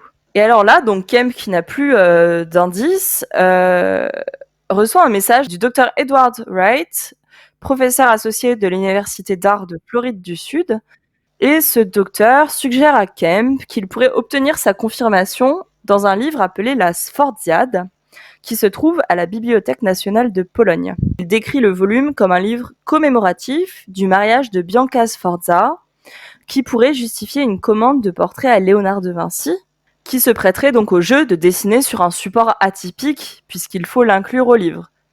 Et ça, en vrai, c'est plausible, tu vois, pourquoi pas. Ça pourrait expliquer pourquoi Léonard de Vinci a utilisé un support qui est pas du tout dans ses habitudes et qu'il a jamais réutilisé. Voilà, pour faire un cadeau à la grande famille de Sforza, Sforza qui sont ses amis, pourquoi pas. D'ailleurs, ils obtiennent une bourse du National Geographic à ce moment-là. Documentaire donc pour le documentaire qui va tout suivre, qui va tout filmer, dont les faits que je vais te rapporter maintenant, qui ont été filmés en action. Sauf que le documentaire a été supprimé plus tard et j'ai trouvé des informations à ce sujet. Les chercheurs vont se rendre en Pologne. Ils vont encore réaliser des macro-photographies des tranches du livre, donc des côtés, pour voir les pages. Parce qu'en fait, le livre, tu sais, c'est très très serré et en fait, plus un livre vieillit, plus il devient rigide et tu peux pas l'ouvrir à 180 degrés. C'est hyper dangereux. Tu l'ouvres à des angles beaucoup plus réduits. Petit pro tips pour les gens qui écoutent, ne jamais ouvrir un livre ancien à 180 degrés. Si vous sentez que ça force, il faut s'arrêter, il faut plus ouvrir, même si on n'arrive plus à lire ce qu'il y a dedans, tant pis, vous ne forcez pas. C'est un fait, ça casse la reliure, ça ne sert à rien, voilà. Appelez un restaurateur. Donc, ils vont réaliser leur macro des tranches, donc du côté, pour voir les pages sans avoir à ouvrir le livre. Et alors là, comme tu m'as dit que tu voulais apprendre des choses sur le papier, j'ai encore des définitions. En fait, tu te souviens de tes cahiers d'école, quand t'enlèves les agrafes au milieu, tu te retrouves avec des pages pliées en deux, enfin des feuilles pliées en deux, qui s'insèrent les unes dans les autres. Et ben, en fait, c'est le principe d'un livre. Donc, c'est ce qu'on appelle des cahiers, comme le cahier d'école. C'est plein de feuilles pliées en deux et insérées les unes dans les autres. Et un livre. Donc, dans un livre, il y a plusieurs cahiers, c'est ça? Exactement, tu as tout compris. Oh là là. D'accord, je t'ai coupé. Non, c'est tout à fait ça. Je vais faire la bonne élève. C'est parfait, mais c'est trop bien, tu suis, je suis contente. Non, parce que là, je voyais Perrine en train de s'endormir. N'importe quoi. Oh. donc voilà. Donc oui, t'as tout à fait, t'as plein de cahiers. Et la reliure, en fait, donc à la place des agrafes, passe donc dans les trous dans ton pli et va monter tous les cahiers ensemble pour que ça fasse un tout. Donc cette feuille qu'on plie en deux s'appelle un bifolio, deux feuilles. Donc en faisant ta macro, en théorie, si tu photographies le côté de façon ultra précise, comme j'expliquais avec plein de points, t'es censé plus ou moins pouvoir voir toutes les pages qui s'emboîtent par deux en fait. D'accord. Et donc s'il manque une page, t'es censé le voir. Donc voilà. Et là, ils se rendent compte qu'en effet, il manque une page. Incroyable. Et que le petit bout de marge découpé, quoi, avec le couteau, est collé, en fait, sur la feuille suivante. Et bingo, et tu le vois sur la vidéo, tout au début du livre, donc c'était bien la peine de faire tout ça, il manque une page qui aurait été placée juste avant une page enluminée où il y a toutes les armes de la famille Sforza. Du coup, cette fille donc elle a été reconnue quand même. Ouais. Mais ce qu'ils veulent dire, c'est que ce livre, enfin, je vais y venir, je vais t'expliquer maintenant ce que c'est que la Sforziada, parce que c'est un concept dans la famille Sforza, c'est très important, puisque ça s'appelle la Sforziade. Tu vois un peu l'idée ou pas? C'est un peu comme la balade, mais des Sforza. Et en fait, Francesco Sforza, le père de Ludovico Sforza, était donc lui aussi un très grand condottiere, qui était très connu pour les razzias, les coups de main, tout ça. C'est sa famille en fait fait partie. Enfin, faut connaître l'histoire de l'Italie. Moi-même, encore une fois, je suis pas experte, mais c'est la famille qui a détrôné les Visconti, si tu veux. Parmi les familles les plus influentes, et ensuite les Sforza se sont imposés pendant plusieurs générations, en gros jusqu'à ce que Louis XII de France les boute, enfin les chasse de Milan et prennent la place. Parce que Louis XII donc de France est l'héritier légitime par sa grand-mère des Visconti que les Sforza ont dégagé plusieurs générations plus tôt. Voilà, donc c'est un peu pour les Français, voilà, c'est eux les vrais héritiers de Milan en gros, et ils dégagent donc les Sforza à ce moment-là. Et d'ailleurs, Ludovic Sforza sera emprisonné au donjon de Loches, qui est une ville en Touraine d'où je viens. Attends, tu viens de Loches ? Non, je viens de Touraine, mais c'est une ville de la région dont je viens. Je viens de Tours, je suis née à Tours. Oui, ah d'accord, pardon. Ouais, non, c'est grave. Attends, j'ai perdu le fil, je pensais que t'étais née. Il y a trop d'infos. À Milan. Non. Ok. Louis XII, en gros, Louis XII, il reprend Milan et il envoie Ludovic Sforza pourrir dans un donjon. D'accord, ok. En France, en Touraine, à côté de là où je suis née. Voilà, donc je connais en tout cas cette ville et je conseille à tout le monde si vous avez l'occasion, si t'as l'occasion de visiter ce donjon, parce que alors c'était une prison dorée, hein, il n'était pas maltraité si tu veux. Bon, il y est mort. Il est resté 4 ans dedans, et il est mort. Et après, ses restes ont été un petit peu cachés, on va dire. Il y a eu des découvertes il y a pas longtemps, mais en tout cas, sa sépulture a été un peu cachée pour bien montrer que c'était pas lui l'héritier des Visconti, bref. Et ce qui est très intéressant, c'est que dans son donjon de Loches, il y a des peintures naïves au mur avec des lettres, des étoiles, et ce serait lui qui les aurait peints. Je voulais juste rajouter ce petit truc, je trouvais ça chouette, c'est très joli, enfin, c'est complètement naïf, mais c'est joli, et c'est pour montrer à quel point c'était un passionné d'art, tu vois, c'était quand même sincère, hein, même si c'était un coup pour légitimer, de propagande pour légitimer son pouvoir, si tu veux, voilà, c'était quand même un passionné d'art. Fin de la parenthèse. Donc, la Sforziada. Francesco Sforza va faire écrire par un poète un récit épique sur sa famille. Donc ça sera écrit en latin et il va le faire traduire en italien et imprimer, donc des incunables, c'est les premiers récits imprimés, très, très rares encore une fois. Il va faire imprimer ce texte en 3 exemplaires qu'il va offrir à différents membres de la famille, voilà, pour leur rappeler leurs nobles origines, la gloire de leurs ancêtres. Enfin, surtout sa gloire à lui, hein, qu'on se le dise. Oui. Voilà, donc Ludovico Sforza en avait des exemplaires, enfin un exemplaire, et il en aurait fait faire donc le 4e, qu'il aurait offert à, j'ai oublié son nom, San Severino. Sauf que ce livre ne parle pas du tout du mariage, c'est le récit passé de la famille des Sforza, dont, entre guillemets, Bianca Sforza ne faisait pas partie avant qu'on la légitimise pour le mariage. Donc c'est vrai que c'est un peu inattendu de trouver un portrait de Bianca Sforza au début de ce livre. Bon, accroche-toi, j'arrive au bout de cette histoire. Donc, nous sommes à la Bibliothèque nationale de Pologne. Là-dessus, Kemp et Cott ont apporté une reproduction imprimée du dessin aux dimensions exactes, je fais des gros guillemets, de l'œuvre. Ils la placent dans le livre, tout est filmé. Toute la bibliothèque retient son souffle et là, il place la reproduction donc dans la page manquante du livre et incroyable, les 3 coutures correspondent. Sauf que on se rend compte rapidement qu'en fait, il n'y a pas 3 coutures, mais il y a 5 coutures dans le livre. Et voilà l'explication que vont donner Cott et Kemp. Le livre aurait été relié. Ils expliquent qu'à ce moment-là, le dessin aurait été détaché et carrément retiré et monté sur panneau et comme une œuvre indépendante. Et qu'ils auraient rajouté 2 coutures supplémentaires dans le livre. Sauf que, et alors maintenant, je vais tout casser. J'ai pas construit grand chose puisque j'arrête pas de tout critiquer depuis le début, bref. Je ne bluffe personne avec mon histoire, mais je tiens à préciser que j'ai pas d'avis tranché. Cott et Kemp disent que, en fait, au début, il y aurait eu donc 3 coutures, puis 2 rajoutées, et que les 5 n'ont pas toujours été présentes, sauf qu'en fait, ils vont revenir là-dessus. Toutes ces infos vont être supprimées de leur site, le documentaire de la National Geographic supprimé, et on peut plus entendre le moment où ils disent ça, mais ils seront revenus sur leurs paroles, et en fait, il y a toujours eu 5 coutures dans le livre, toujours. La conservatrice qui est dans la vidéo ne dit rien quand ils disent ça, mais après coup, elle l'a confessé. Et aussi, Si t'as des doutes, faut pas hésiter, quoi. Je pense que justement, au contraire, si Alors, c'est là où ça devient intéressant, justement. C'est que si tout le monde dit oui dès qu'il y a une caméra, c'est sûr que c'est trop facile après. Bien sûr, mais c'est là où ça devient intéressant et où il y a plein d'informations ensuite. C'est qu'en fait, ce film est une mise en scène, en tout cas ce passage. Le moment où ils mettent le fac-similé dans le livre, c'est pas du tout. Ils l'avaient déjà fait avant, ils l'ont refait pour la caméra. Et en fait, ce fac-similé ne va pas du tout au tout début du livre devant les armes de la famille, mais la page manquante est en plein milieu du livre dans un endroit random. Et sur Internet et le site de Lumière Technologie, tu peux voir les photos où la page coïncide avec l'emplacement. Et il y a quand même quelque chose de très bizarre, c'est que les seules photos où on pourrait potentiellement voir vraiment la couture en face des perforations, eh bien ces photos, tu vois que les 2 points en haut. Et c'est celle que je mets dans la vidéo. Donc en fait, t'as aucun moyen de confirmer que la 3e couture match aussi, tu le vois pas. Donc c'est un peu facile. Mais c'est ça, c'est exactement ça, c'est que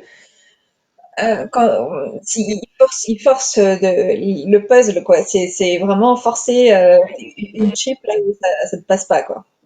Donc ils disent quand même, ils prennent des petites pincettes, et ils disent oui, il y a un tout petit décalage de quelques millimètres par rapport au trou, parce qu'en effet tu le vois un petit peu sur la photo quand même. Et ils disent mais c'est normal, il y a eu des variations hygrométriques, Oui. ce qui serait possible parce que le parchemin était collé sur un panneau de bois, donc il a forcément changé de dimension. Mais il y a des chercheurs donc, qui retranscrivent tout sur leur site, qui se sont rendus à la Bibliothèque nationale de Pologne, qui ont demandé à voir l'exemplaire de la Sforziade. Et qu'est-ce qu'on apprend dans la biologie ? On voit qu'il n'y a pas 5 trous, donc déjà qu'il devait y en avoir que 3 à la base. Il n'y a pas 5 trous, il y en a 10, il y en a 2 tous les 5 trous, quoi. Et que le fameux décalage de quelques millimètres fait parfois plus d'1 centimètre de décalage par rapport aux mesures données sur le site de Lumière Technologie. Et les chercheurs confirment également que le vélin de la Sforziade est bien du vélin très transparent, très blanc, mais quand tu zoomes sur les meilleurs exemplaires en ligne de ce portrait de jeune fille, tu vois très bien tout le grain de la peau et tu vois même les cicatrices de l'animal, donc c'est pas du tout un vélin a priori. Alors on peut pas le voir en vrai, mais a priori c'est pas... il y a d'autres incohérences à ce niveau-là. Ça ne vient pas du tout de cette Sforziade. Alors est-ce que c'est Bianca Sforza qui sait. Voilà. Et moi, le truc qui m'embêtait le plus, donc d'un point de vue technique, c'est au niveau de l'œil. Oui, il y a cette transparence que tu retrouves dans des dessins de femmes de Léonard de Vinci, avec cette pupille presque disquaire. Mais premier truc qui me marque, c'est que les traits sont très incisifs, et c'est pour ça que je dis que j'adore l'école romantique néo-gothique du 19e, c'est que ce que j'aime dans cette école, c'est que t'as tout le charme de la Renaissance, mais avec des traits incisifs, et au risque de me faire des ennemis, j'aime pas trop les modelés de la Renaissance, c'est pas mon truc. Les paupières lourdes et tombantes, tu sais, il y a toujours des bourrelets sous les yeux chez Léonard de Vinci. Dans ce profil de jeune fille, t'as cette modernité hyper droite, hyper carrée, et incisive sous l'œil, que je trouve très moderne. Mais il y a donc un truc pour la conclusion, c'est que la veuve, la femme qui avait mis le tableau chez Christie's, en fait, c'était la veuve d'un restaurateur d'art de tableaux. J'ai plus son nom, Giannino Marchig. Et la veuve donc a intenté un procès à Christie's, qu'elle a d'ailleurs pas gagné. Parce qu'elle dit que c'est une faute professionnelle, erreur d'authentification. Oui. Et en fait, d'un coup, là, j'étais en train de lire tout ça, je savais plus quoi penser, j'étais un peu perdue moi-même, enfin, c'est difficile, tu peux pas savoir, il y a trop d'infos contraires. Et puis là, je me dis, tiens, mais c'est qui ce restaurateur, Marchig ? Est-ce qu'il est connu d'ailleurs, tu vois ? Est-ce que c'est parce que t'as plein d'articles où ils te le présentent comme un... Ils disent la veuve de Marchig, mais ils te disent pas son prénom, et ils ont l'air de dire un petit restaurateur sans importance, bon... Et puis je cherche, et là je tombe sur Giannino Marchig, ils disent pas du tout restaurateur en premier, c'est un artiste du début du XXe siècle. Et puis je regarde un peu ses œuvres, et là je tombe nez à nez, donc on parle de sentiments, d'émotions personnelles, je tombe sur un de ses autoportraits. et j'ai bugué. Parce que tu pourrais croire que ce profil de jeune fille, c'est la fille de ce peintre. Attends. Euh, comment non, non, j'ai compris, mais juste, il faut que je regarde une photo du coup. Alors, Tu il vas peut-être s'appelle pas avoir le même ressenti. Je te parle vraiment de ressenti hyper personnel, hein. De personne qui n'est pas historienne, n'est pas scientifique, qui a juste des notions de tout ça, mais qui par contre dessine et étudie de très près les techniques artistiques et comment on reproduit des méthodes, comment les artistes fonctionnent, quel type de traits, quel type de main, quel type de logique artistique. Et moi, quand je vois cet autoportrait de donc Giannino Marchig, Giannino. j'ai un bug et je sais pas, je ressens la même chose que j'adore sur ce profil de jeune femme. Et c'est de l'instinct, quoi. Y a plein de gens qui vont dire mais n'importe quoi, aucune preuve, et c'est le problème de l'instinct, et on a tous un sentiment devant une œuvre. Oui. Et moi, mon premier sentiment, c'est que après avoir lu tout ça, avoir plein d'infos contraires, je vois ça, personne me l'a soufflé, mais je me dis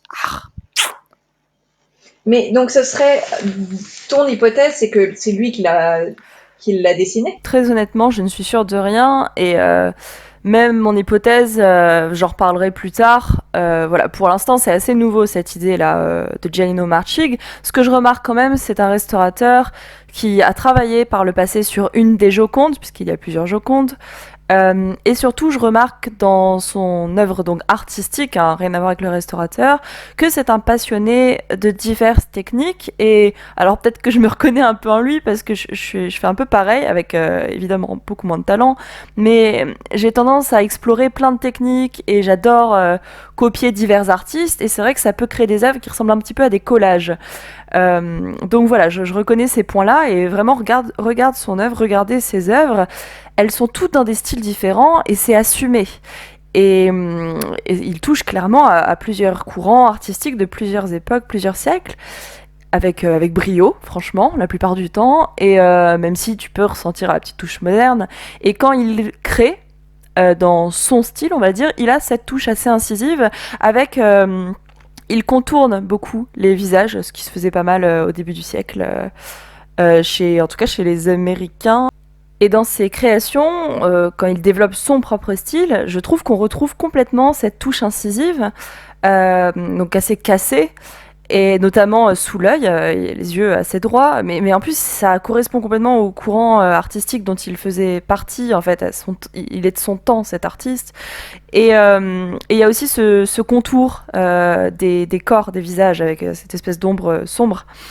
Voilà, moi, ce tableau, depuis le début, je trouve qu'il fait un peu collage. Et encore une fois, c'est ce que j'aime bien, en général, dans les œuvres d'art, c'est ce côté collage, un peu découpage des figures. Et tu vois, je suis pas formelle, je dirais pas que c'est lui qui l'a créé, mais c'est possible. Et si c'est pas lui, la seule chose qui ressort pour moi, c'est que ce serait certainement une œuvre d'un proche de Léonard de Vinci, un élève, un suiveur. Et je note plusieurs choses comme ça. T'as les broderies sur l'épaule, c'est exactement les mêmes que sur un buste contemporain de Léonard de Vinci, un buste de Morano, de Béatrice d'Est. Et il y a exactement ces broderies dans la coiffe ou le vêtement du buste de Béatrice d'Est, je sais plus. La peau, alors de façon extraordinaire, je mettrai un lien en description aussi parce qu'il faut absolument comparer. J'ai été bluffée de la ressemblance, mais vraiment au trait près, à la couleur près, de la peau, et je suis très exigeante quand je compare deux choses. Ce serait peut-être ma seule expertise, c'est d'être ultra exigeante sur la technique.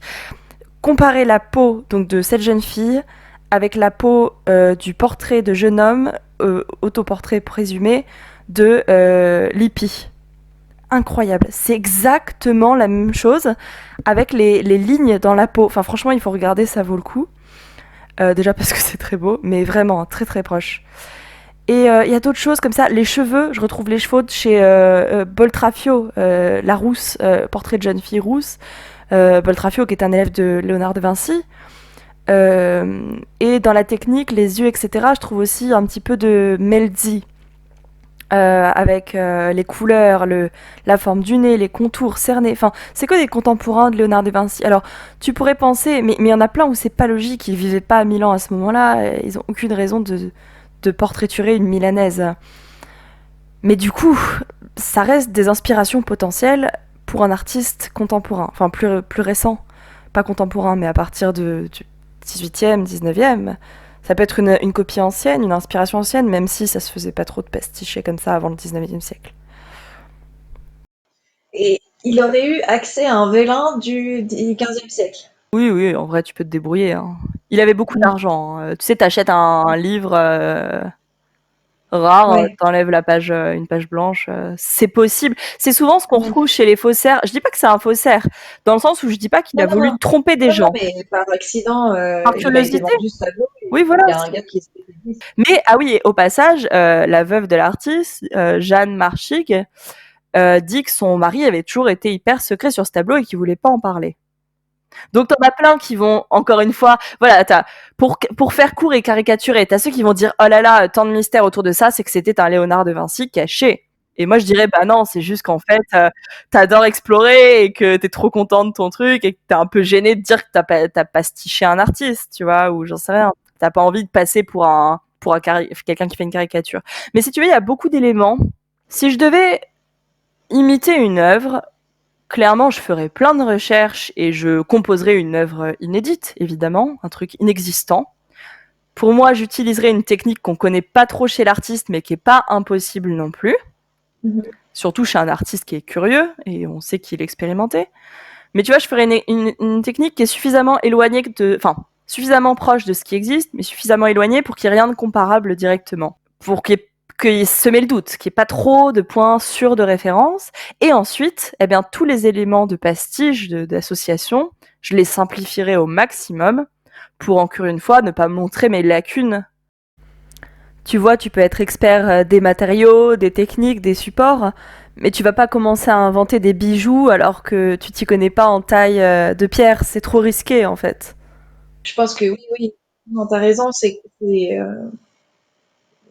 un peu comme bon, après, le Salvatore Mundi, il y a des chances que ce soit un élève, tu vois, mais c'est vrai que, tu vois, encore l'œuvre parfaite, il y a pas vraiment de preuve écrite dessus.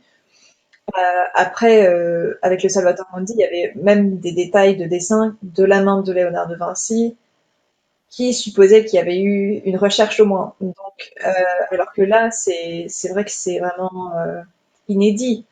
Donc, effectivement, c'est pas comparable. Mais ce qui est marrant, c'est que, oui, c'est que cette personne s'est décidée que c'était un Léonard Ouais. Et tu et trouves de tous les Vinci indices. et qui force un peu cette attribution. Alors que je suis sûre qu'il s'il cherchait autre, autre part, peut-être qu'il trouvera un truc qui sera beaucoup plus similaire et correct et probable, Ouais. crédible. Ouais. Bah, tu vois, moi, mon premier sentiment, avant d'aller chercher ce restaurateur où j'ai eu ce bug, et c'est comme au début, là, quand Martin Kem dit j'ai eu un frisson en voyant le dessin, bah, je peux pas du tout me fier à mon ressenti personnel. Je sais que c'est pas, enfin, voilà, c'est pas fiable. Moi, ma première idée, c'était de me dire, c'est une œuvre Renaissance, parce que c'est vrai que quand même, faut aller le chercher, ton vélin que tu coupes. Ah, il y a un autre truc que j'ai oublié, c'est qu'en fait aussi dans l'analyse de Kemp et Cott, ils arrêtent pas de parler, ils parlent même de toute une analyse grâce à leur fameuse macro, donc on dirait un peu une pub en vrai de leurs produits. Ils disent grâce à la macro, ils ont pu évaluer la transparence du vélin, c'est le plus fin, le plus transparent et tout. Quand tu zoomes en gros sur l'œuvre, tu vois à fond les follicules pileux, donc c'est les grains de la Oui. peau. Et tu vois des cicatrices, et c'est pas du Mm. tout la peau d'un vélin et d'un veau mort-né, hein. C'est la peau d'un animal adulte, pas du tout rare, quoi. Donc ce Mm. truc a peut-être récupéré, voire même on a peut-être même fait des trous pour imiter un livre Mm. alors qu'il n'y a jamais eu de livre Mm. lié, tu vois. Donc c'est juste un parchemin standard, quoi. C'est pas vraiment un vélin. C'est complètement standard, c'est pas du tout un Mm. parchemin précieux ou je sais pas quoi. Enfin, mais oui, par rapport à ce que tu disais sur le fait qu'il force l'attribution à Léonard de Vinci, alors que finalement les indices s'accumulent Mhm. pas tant que ça pour aller dans ce sens. En fait, si ça se trouve, on est en train de passer à côté d'une œuvre de maître de la Renaissance.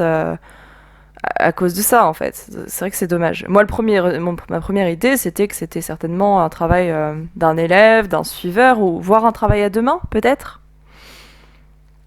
Et est-ce que tu sais si ce restaurateur était gaucher?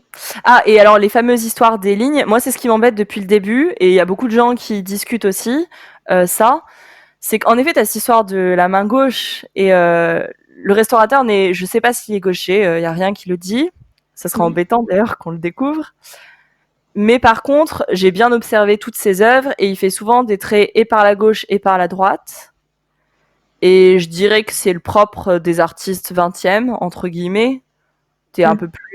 t'es un petit peu plus spontané et plus libre de tes gestes. Tu vois, il y a moins de codification.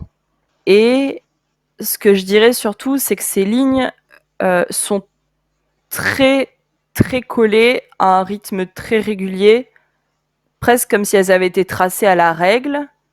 Je dis pas que quelqu'un a utilisé Non. une règle, mais de quelqu'un qui est très entraîné, un peu comme quelqu'un qui fait de la calligraphie, très Mhm. entraîné à faire des lignes parfaites, répétitives, côte Ouais. à côte. Ouais. Dans les Ouais. dessins de Léonard de Vinci, je retrouve pas ces lignes, cette espèce d'acharnement de la perfection Mhm. sur les hachures.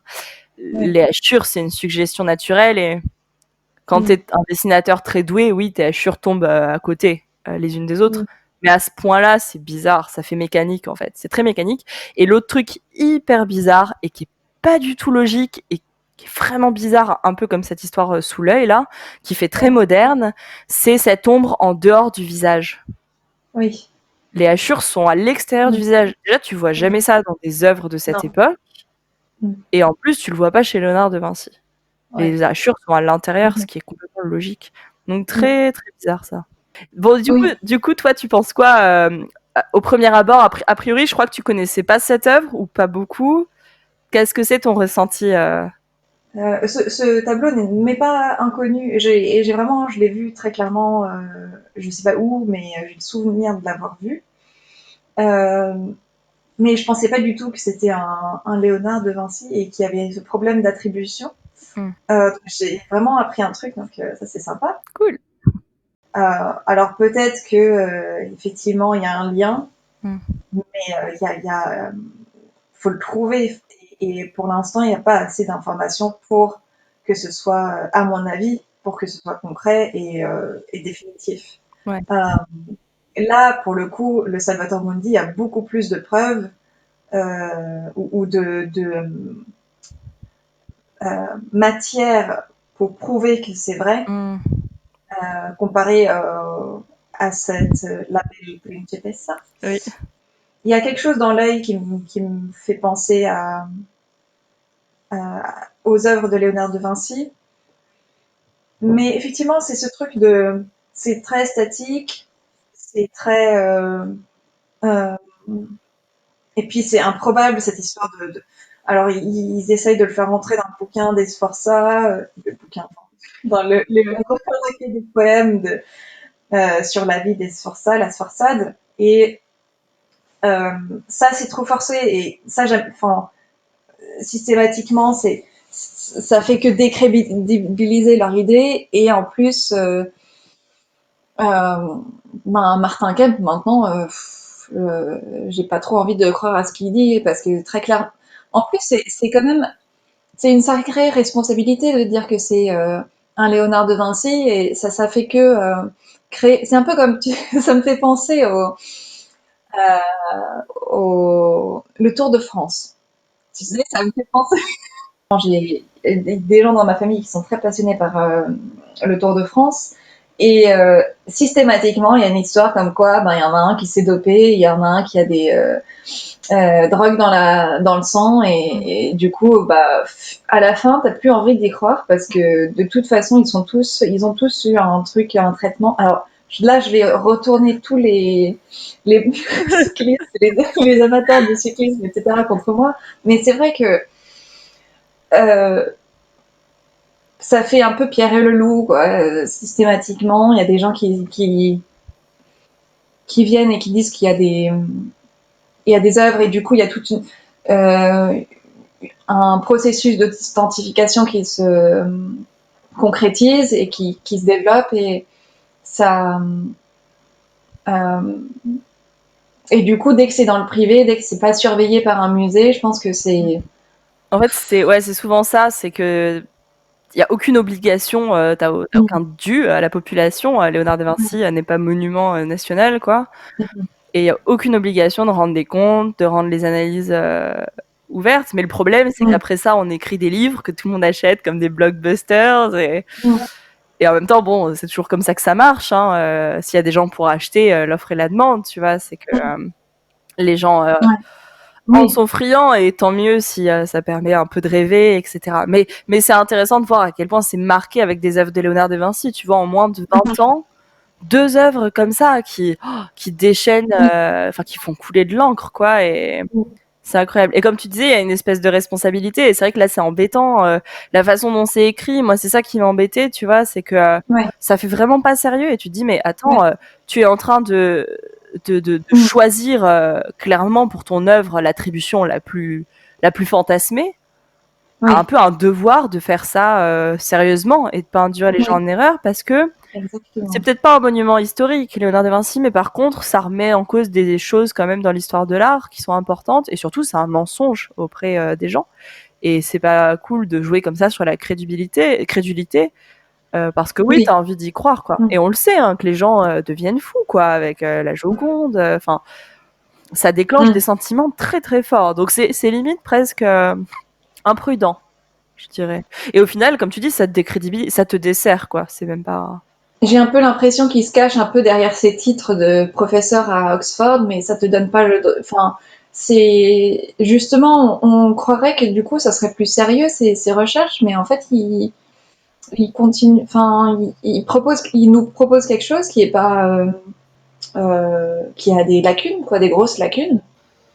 Ouais, c'est pour ça, c'est vrai, quand t'as mentionné Martin Kemp dans ta partie, j'ai vraiment halluciné. Je me suis dit que c'était une rockstar, il est partout et c'était vraiment le but du podcast, enfin de cet épisode, c'est de voir un petit peu qu'est-ce qu'il y a derrière, derrière les têtes d'affiche, quoi.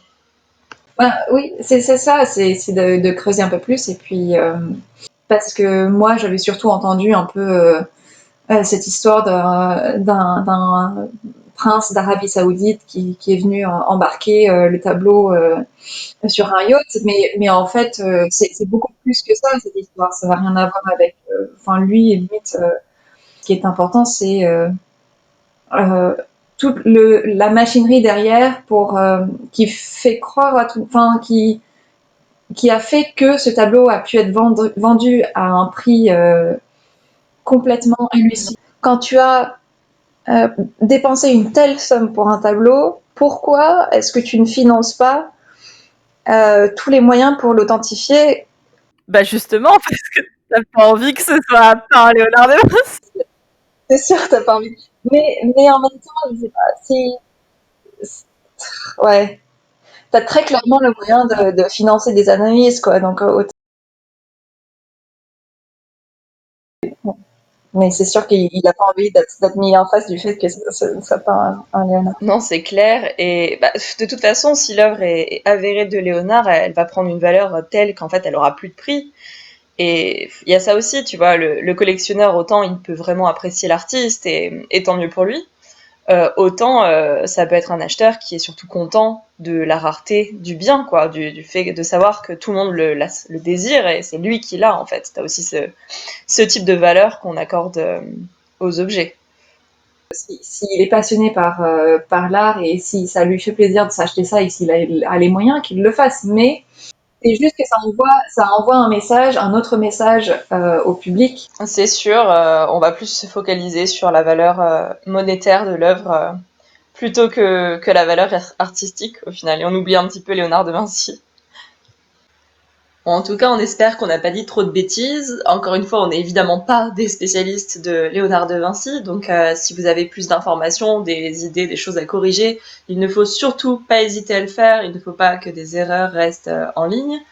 Et surtout, on espère que comme nous, vous êtes un peu plus armés maintenant au cas où il y aurait des rebondissements dans ces deux affaires, que vous saurez un petit peu plus forger votre avis grâce à tous ces paramètres que vous connaissez maintenant. Et que vous serez aussi curieux de creuser un peu plus ce type de sujet. Et n'hésitez pas à nous envoyer en commentaire si vous avez des sujets où vous aimeriez en savoir plus et qu'on fasse toutes les recherches pour vous. Allez-y, foncez. Ce sera avec plaisir, je crois. Tout à fait. Tout à fait, elle est d'accord. Oui, merci Ségolène, c'était sympa et j'ai appris quelque chose de... Et on a parlé très longtemps surtout. Et on a surtout pu parler très longtemps. Salut Perrine, bye. Merci à Lucie Florentin pour la composition de la musique d'introduction du podcast Art à cœur. Vous trouverez tous les liens utiles en description de la vidéo.